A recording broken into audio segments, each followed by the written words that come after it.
Donc cette sculpture qui n'est pas une sculpture, qui est un monument, constitue une originalité, hein, dans la statuaire au XIXe siècle.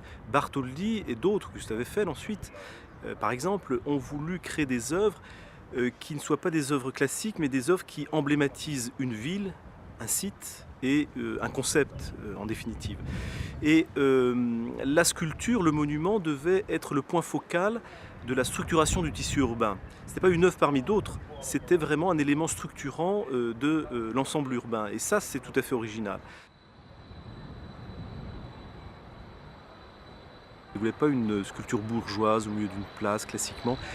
Il voulait que le lion, hein, puisqu'il s'agit d'un lion, ce qui n'est pas évident, hein, célébrer un événement historique majeur à travers un animal, c'est pas classique. Et il souhaitait que ce lion, justement, soit adossé à la citadelle, là où les combats ont eu lieu et là où les Belfortins ont résisté aux Prussiens. Bartholdi innove dans ce domaine. Alors ça, c'est son souvenir d'Égypte, hein, le colosse de Rhodes notamment, et qu'il réactualise, qu'il réinvente pour célébrer un événement historique.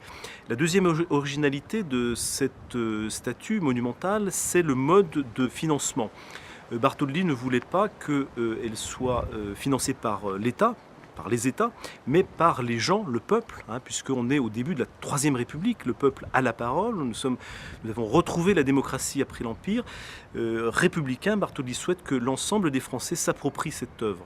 Et d'ailleurs, la souscription a été un grand succès puisque il a existé un reliquat à partir duquel on a financé une autre statue, mais c'est le début des problèmes entre Bartholdi et la ville, puisque on a choisi un statuaire qui n'était pas Bartholdi pour construire cette deuxième statue, et Bartholdi a lancé un procès contre la ville. C'est la raison pour laquelle, notamment, le lion de Belfort n'a jamais été inauguré.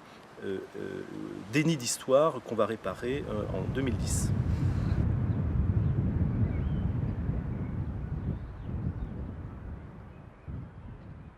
Il y a une sémiologie politique à faire de ce monument, et on pourrait dire que le lion, c'est le degré zéro de la signification politique, mais justement, Bartholdi voulait surprendre, voulait innover aussi à ce niveau-là, et voulait rappeler aussi ce que j'appellerais une force tranquille, hein, la force tranquille du lion, qui est relativement pacifique, vous pouvez le constater, qui n'est pas agressif, alors qu'on a retrouvé des modèles précédents qui montrent que le lion était beaucoup plus agressif au départ. Il l'a assagi parce qu'en 1880, date de livraison du lion, eh bien, la France et l'Allemagne souhaitent avoir des rapports beaucoup plus pacifiés, beaucoup plus normés et liés notamment aux intérêts du commerce et de l'économie. Mais il a fait un lion très réaliste, hein, puisqu'il est allé dans un zoo qui se trouvait à côté de Paris, et il a observé des lions pendant des semaines et des semaines. Donc il y a un souci de réalisme, hein, et en même temps, ce réalisme eh bien, symbolise un acte politique et guerrier majeur.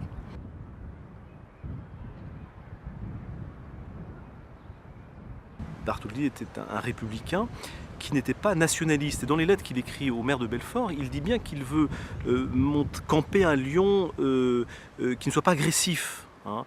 Il ne veut pas célébrer une victoire, il ne veut pas évoquer de défaite non plus, hein. C'est ni victoire ni défaite, la résistance de Belfort en 1871. Et on est dans une république apaisée, hein. C'est un symbole apaisé, c'est plus un lieu de mémoire finalement, qu'un lieu où pourrait repartir la reconquête face à l'Allemagne.